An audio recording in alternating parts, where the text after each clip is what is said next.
With me is Emily Sobel, our Senior Manager of Regulatory Policy. What are we going to talk about today, Emily? PFAS, or per and polyfluoroalkyl substances. Well, that's a mouthful. What is a PFAS and why are they causing concern for some groups? So PFAS are a group of synthetic chemical compounds that have fluorine atoms attached to an alkyl chain. These chemicals are used in manufacturing because of the stability of the chemical chain and the durability of the resulting products that use them. Okay, well, what are some common examples of a PFAS containing material? There are hundreds of thousands. So one of the most easily understood examples is polytrifluoroethane, better known as Teflon. It is heat resistant, slippery, durable, and is used in millions of products, including nonstick cookware. Oh, well, those properties all sound good. Why the concern? So these properties are also the reason for an increase in PFAS regulations. PFAS are also known as forever chemicals because their ability to remain in the environment for long periods of time.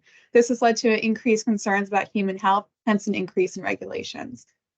Okay, now besides Teflon, how many PFAS are there being considered for regulation?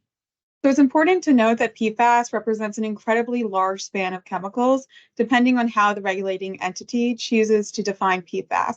Some have employed an extraordinarily broad definition, any chemical with one fluorinated carbon atom, which can encompass upwards of 40,000 chemicals, with more being discovered every day. Such a wide definition leads to a regulatory uncertainty for manufacturers, as well as a hefty workload on regulatory agencies. Yeah, 40,000 things. That seems difficult to regulate. So speaking about regulators, I heard the EPA just released a final rule regarding PFAS. What does that say?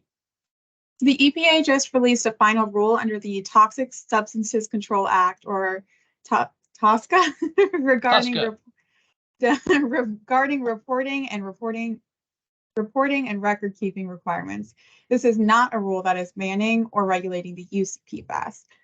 The requirements that are outlined in this rule are broad. Any manufacturer or importer of PFAS chemicals or products containing them since January 1st, 2011 will have to report them to the EPA. It's important to note that this rule contains all PFAS imported or made or mixed as a chemical composition, as well as those incorporated into finished products. This information will be due within 18 months of November 10, 2023. The EPA says that this is a broad rule and allows for reasonable estimates in cases where it is difficult to estimate the volume of PFAS in given articles. Okay, well, that's a lot of work. Yes, it is. So one piece of good news with this regulation is that EPA is using a narrower definition of PFAS, defining PFAS as a chemical with at least two fluorinated carbon atoms. In the final rule, EPA provides resources for companies looking for examples, reporting forms, and lookup tools on the Comtox Chemicals website to help manufacturers and importers know what to report and how. However, it is important to note that chemicals that qualify under the definition but are not listed by the EPA website are still subject to the rule. Okay, so how does this final rule differ from what MEMA commented on during the proposal stage? On this rulemaking, MEMA commented with the Downstream User Coalition, which is composed of trade associations whose members represent a large cross-section of industries. So the coalition comments sought to limit the scope of the rulemaking, limit the scope to a finite list of PFAS, and exempt small businesses while also providing a reporting threshold. These requests were not met by the EPA, but the EPA has addressed some of our concerns. Okay, so they gave us a little bit of a break. What? So yes, for example, the EPA has extended reporting timelines for small manufacturers to 24 months, and these manufacturers only must report on article imports.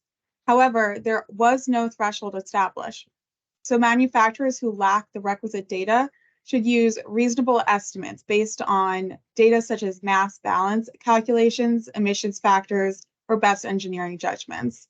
Overall, the rule is broader in scope than what the coalition had commented for. Oh, that's interesting. Are there any other state or federal regulations our members should be aware of? So yes, there are several. The two main state regulations that MEMA has been tracking are in Maine and Minnesota. So in Maine, a law was recently enacted that requires manufacturers of products with intentionally added PFAS to report those intentionally added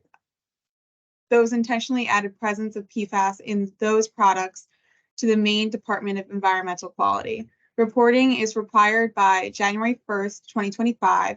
This is actually an extension of the original reporting date of January 1st, 2023. And the law places a ban on PFAS chemicals and products by 2030. Oh, ban, that's a word we don't like. All right, so that was Maine. Oh, what about Minnesota? So Minnesota has also enacted a ban on the sale or distribution of 11 categories of products that contain intentionally added PFAS with no waivers, effective 2025. A full ban of PFAS will begin in January 2032. These states are using the broad definition of PFAS discussed earlier, and it is already proving to be a regulatory burden on these states. As I mentioned, Maine's 2025 deadline already reflects an extension that was granted due to the staggering complexity of assessing PFAS in millions of products and reporting them. In Minnesota, the Minnesota Pollution Control Agency is working to develop schedules, rules, and implementation plans in response to this expansive rule. Well, that looks like manufacturers and regulators have their work cut out for them. Please tell our listeners where they can get more information about these and other chemical regulations.